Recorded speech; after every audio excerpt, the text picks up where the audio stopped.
So when word got around that Motown was about to be a musical, did anybody have a dispute about it or not want to see it happen?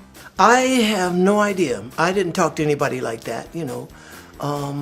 The story was going to be portrayed accurately because Barry wrote it, see. So you've had many, many, many attempts from people to tell the Motown story. Okay. You know, and some of them have been flattering, some of them have been ridiculous. But he did it himself, so I know it's going to be accurate, and it's going to be what the real deal was, and the real deal should be what's really known, you know, because Motown has been passed on from generation to generation, and there's some kids who aren't even born yet who are going to know about Motown. Right. And they should know the real deal. They should know the real story. It should be accurate when it gets down to them, so that they can be proud of it. And especially young black kids who've not been born, you know what I mean? Right.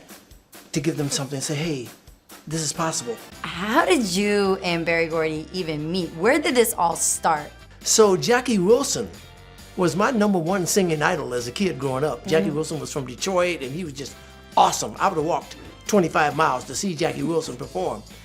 So all of his hit records have been written by Berry Gordy.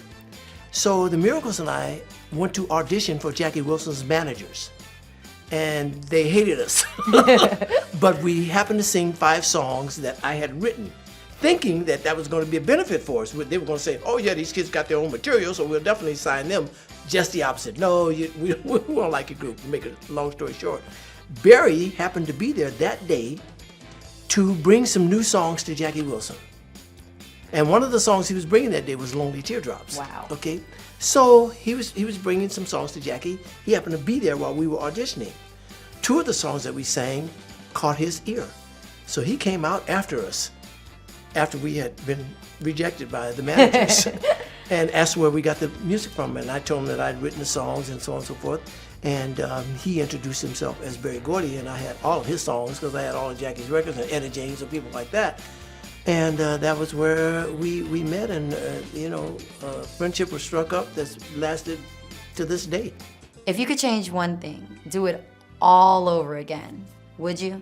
I've had so many peaks and valleys in my life, personally and career-wise.